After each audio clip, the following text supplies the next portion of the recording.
बिजली विभाग के संविदा कर्मियों का आपको बता दें अब पेमेंट रोका गया है और आज संविदा कर्मी जो है मेजा थाने पाए हैं उस कंपनी के ऊपर एफआईआर दर्ज कराने जिस कंपनी के तहत ये लोग काम कर रहे हैं और इनसे पूरी जानकारी लेते हैं। क्या कुछ पूरा मामला, क्या नाम है आपका? दिलीप यादव। दिलीप जी, किस लिए आप लोग आए हैं, क्या मामला है आप लोगों का? हम लोगों का स्टर्लिंग कंपनी काम करवाती थी, 2021 से आई है, मीटर रीडिंग का काम करवा रही है। जो 32 महीने का पीएफ और 4 महीने का वेतन लेकर फरार हो गई है। अब हम लोग इसमें ऊर्जा मंत्री और इनका शंभू कुमार एमडी पूर्वांचल, इन दोनों के कालाबाजारी से हम लोगों को आज तक पेमेंट नहीं मिला 4 महीने का और ईपीएफ पैसा नहीं मिल पाया है। कितने महीने से काम कर रहे थे आप लोग? हम लोग लगभग इस कंपनी में लगभग 3 साल से ज़्यादा काम कर रहे हैं। कितने महीने का पेमेंट मिला आप लोगों को? हम लोग को 4 महीने का पेमेंट रुका हुआ है। बस 4 ही महीने का और फिलहाल सब मिला? 4 महीने का पेमेंट मिला हुआ है, 32 महीने का 4 महीने का पेमेंट नहीं मिला है, 32 महीने का पीएफ नहीं मिला है। अब बीच में ही कंपनी हम लोग को छोड़कर फरार हो गई है। अच्छा, कंपनी भी काम करवा रही है, फरार हो गई कंपनी, हम लोगों को जो छोड़ के बीच रास्ते में चली गई। कैसे पता चला आप लोगों को कंपनी फरार हो गई है? ये सुपरवाइजर और जोनल के द्वारा बताया गया। जी, सुपरवाइजर विनय कुमार मिश्रा। अच्छा, तो क्या कहते हैं भैया, जो बता रहे आप लोग कंपनी फरार हो गई है, तो किसके द्वारा पता चला कंपनी फरार हो गई है? सुपरवाइजर के द्वारा। सुपरवाइजर? हाँ। तो सुपरवाइजर आपके सपोर्ट में है कि नहीं? सपोर्ट कर रहे हैं, पूरा काम बंद करवा दिए, काम मत करिए, लेकिन कंपनी भाग गई है। अच्छा, संविदा पे आप लोग थे, कितनी सैलरी थी आप लोगों की? सैलरी तो जो आती थी पर बिल के हिसाब से। अच्छा, 5 रुपये पर बिल था, अच्छा, अच्छा। लगभग 5-6 हज़ार रुपये आती थी। हाँ।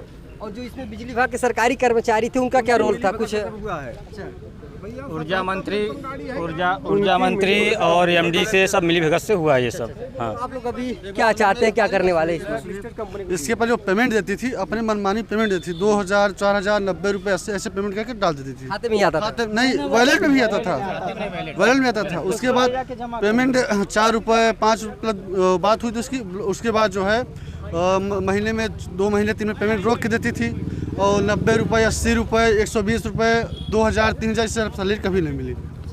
अच्छा, जो बिजली विभाग के जिस तहत आप लोग जिस कंपनी के तहत काम कर रहे थे, कहीं ना कहीं उत्तर प्रदेश सरकार ही उसको टेंडर दी होगी, तो क्या चाहते हैं आप लोग उत्तर प्रदेश सरकार से? जिस सूबे के मुख्य योगी आदित्यनाथ है, जीरो टोल की बात करते हैं, कहते हैं कि प्रदेश में किसी प्रकार की कोई समस्याएं नहीं आ रही है। जी, हमारी उनसे मांग है कि हम लोग का पेमेंट पीएफ पूरा दिलवा दें, तब जाके हम लोग काम स्टार्ट करेंगे, नहीं काम बंद रहेगा।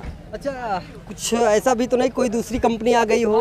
कंपनी तो आ गई है, कंपनी आई हुई है, वो लगी है टेंडर लेने के लिए, लेकिन जब तक हम लोग का पेमेंट पूरा नहीं हो जाएगा तब तक हम लोग नई कंपनी में काम नहीं करेंगे। जो पुरानी कंपनी है, कौन सा कंपनी था, क्या नाम? Sterling Technologies India limited.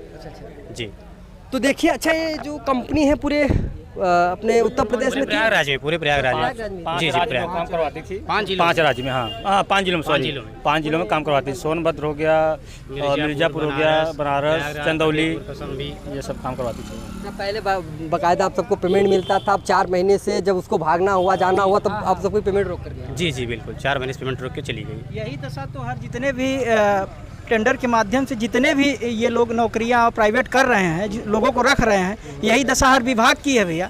एक ही नहीं, हर विभाग की। आज हम लोग प्रताड़ित हैं, कल रेलवे वाले प्रताड़ित होंगे, अब पुलिस वालों का भी आ गया, वो भी प्रताड़ित होंगे। सबको प्रताड़ित होना है भैया, संविधान होना है। कोई ऐसा थोड़ी ना है कि हर कोई भी हम ही लोग बस प्रताड़ित हैं, सब लोग प्रताड़ित हैं।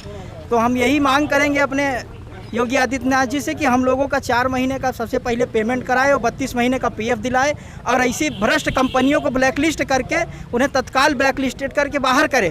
तो आपने एसडीएम बैठे थे, तो एसडीएम को लिखित शिकायत दी? हो सकता है कि वो शासन में है, उच्च अधिकारियों से बात करें। हम लोगों ने लिखित एप्लीकेशन जो है एसडीएम साहब को दिया। एसडीएम साहब ने बोला थाना अध्यक्ष जी को दीजिए। हम लोग थाना अध्यक्ष जी को दिए, तो बोल रहे हैं कि आप ज्वाइनिंग लेटर लेके आइए, हम किसके नाम से एफआईआर कर दें। हमने उसमें बाकायदा सब कुछ लिख के रखा है। एफआईआर न करने का बहाना है इधर उधर टोल मटोल करना। ज्वाइनिंग लेटर है आप सबके पास? नहीं, ज्वाइनिंग लेटर नहीं, सबके पास जो इस आईडी से बिल बनता है, उस कंपनी का आईडी, बाकायदे प्रूफ आईडी हम लोगों के पास है, उसको हम लोग देने के लिए तैयार हैं।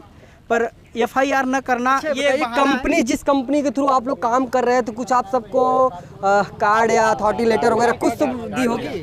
कंपनी का जो लेटर में ये आईडी कार्ड है, ये अभी जब कंपनी जाने लगी तब जाके मिला, 2 महीने पहले मिला है। बाकी 3 साल से बिना आईडी कार्ड के, बिना कुछ दिए काम करवा रही थी। जी, तो देखिए महोदय, 10 से 12 हज़ार रुपये में काम करने वाले संविदा कर्मी बिजली विभाग के जो हैं, आपको बता दें क्या कह रहे हैं? 2-3 के आगे कहूँ आई नहीं, 1000-12 बताओ थे आप जो है। अब तो 3000 हम तो सोच रहे हैं 10,000 हो। एक एक बहाना लगा के कि आप प्रूव नहीं किए हैं, आपका बिल खराब है, आप सही से टाइम से बिल नहीं बनाए, एक बहाना लगा के हर मीटर रीडर का पैसा काट लेती थी कंपनी। 2-3 रुपए काम करते थे। जी जी जी जी बिल्कुल, इतना शोषण है। खर्चा भी तो नहीं होता था हम लोगों से। जो कि मानक रूप से उत्तर प्रदेश में ये जो काम करने की जो कि नियमावली है उसके आधार से बहुत कम है, पर ये कंपनी ज़बरदस्ती प्रताड़ित करके काम करवाती है। वो भी 4-4 महीने का पैसा लेके भाग गई है। कैसे